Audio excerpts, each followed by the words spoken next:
Hey guys, and welcome back to day 42 of the Oola Life Challenge with me, Linda May Myers. Now, that's right, day 42. We're almost to the end of this 45-day challenge. We've accomplished so much, we've learned so much, and hopefully you've kept up with all the assignments, especially this past week on the goal setting and the dream casting. So we have written down what we want our life to look like in the 7 areas of Oola. So that's going to be the area of fitness. What do you want your life to look like in the area of fitness, which includes all things health? Finance, what do you want your finances to look like? Where do you want to be? Remember when we dreamed, we talked about the what do you want to do, have, and be in all these areas: the fitness, the finance, the family, field, faith, friends, and fun. And we have now written down goals to get us there, 21 in fact. How are you feeling? Is anyone a little overwhelmed with all of this going on? Stick with me. By the end of this week, it'll all make sense. We're working on a process here. Today, we're going to chat about finding your Oola One. One is a nice, simple number, right? Warren Buffett has shared that when making goals, he recommends writing down the top 20 things you want to do in life, right? And then crossing out all but 3 and then focusing on those 3. So, but if we wrote down 10 things in each of the 7 F's of Oola, you'd have a whopping 70 goals to accomplish, and that's a lot, right? So, if instead we choose our top 7, now we have 21 goals written. I'm looking for my sheet. If you filled out the sheet or you did in a book, you've got 21 goals written, 3 goals to get you towards one of each of your dreams in the 7 areas of Oola, right? What I want you to do is read over those goals. Some of the goals in your writing, you might have taken a long stretch, like, oh, I don't know what to write. This is really what get me here. And you had to like push yourself to come up with something. Or some goals you have to think a lot and be like, oh, yes, this is the one after thinking. I want you to go through all those goals. And then I want you to choose your top 7 goals. Now, these top 7 goals, remember, they're SMART goals. So they're specific, they're measurable. You have an accountability factor. They are realistic and time-based. I want you to go over all those 21 goals and pick 7. They don't have to be 1 per category, but 7 goals that will give your life more balance in the area and get you in line with your biggest dreams. So remember, a lot of these areas overlap. So you may have goals written down in finance that will actually contribute to your fun goal, or you may have goals in your fun goal that contribute to your family goal.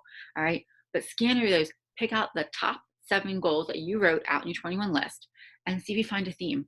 See if you find that they're commonly pointing you towards one area or one vision, right? All right. We want our lives to be in more balance and we want them to be growing. So that's what we're heading towards. So I want you to be mindful of that when you're going through this process. All right, do this and you'll be working steadily to create a balance in all 7 areas, because we know that some areas we're already strong in, some areas we're not, and we know they all overlap. Once you've built momentum and a strong belief in yourself, then look at the other goals. So just focus on those 7 goals first. So we're looking at now that we have our top, you get a highlighter, highlight them, circle them, star them, whatever you want to do, mark them, make them stand out on your page. Right? So when we are looking at the top 7 goals that you want to achieve first, out of those, which one of those goals or which vision do they bring to the top? Which one vision, one idea, one word, one goal? And then maybe even something that you've not even put on the top 7 because it scares you a little. It may not, and when you're thinking through this, sometimes the one thing that you know what deep down inside that you need to do is not always something that you want to do. You know, maybe you don't want to have a year sacrifice. Maybe you don't want to give up certain things in order to achieve something later, right?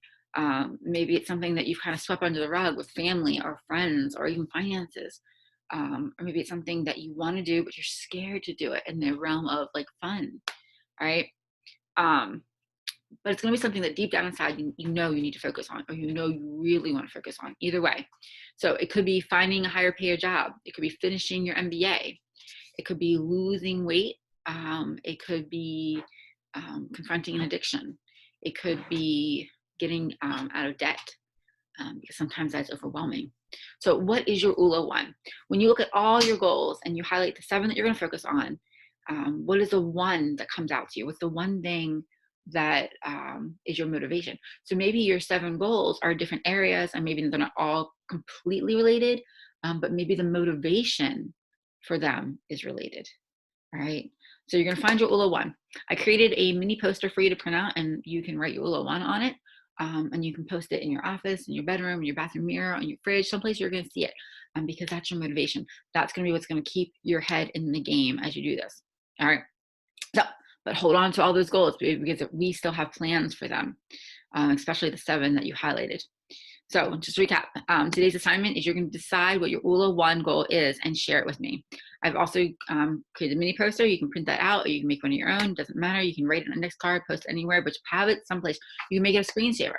Put it someplace, your Oola One, write it someplace that you're going to see it every day. And that is it for today.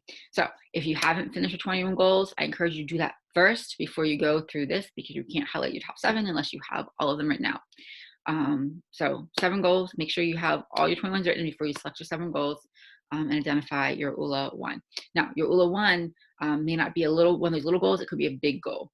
So if you run down your list and you're like highlighting all these little, remember, because when we did this list, we did this big list, I encourage you to make them time-based in the near future, whether it's like a day, a week, a month, 2 months, but just not, further out than a year, all of these. So your Oola One goal may be something that is out further that all those little goals are contributing to, or it could be one that's on here. It can be anything. It's your Oola One, and you get to decide. All right, guys, I will see you tomorrow. And tomorrow we have to start discussing our Oola path. All right, I will see everyone then.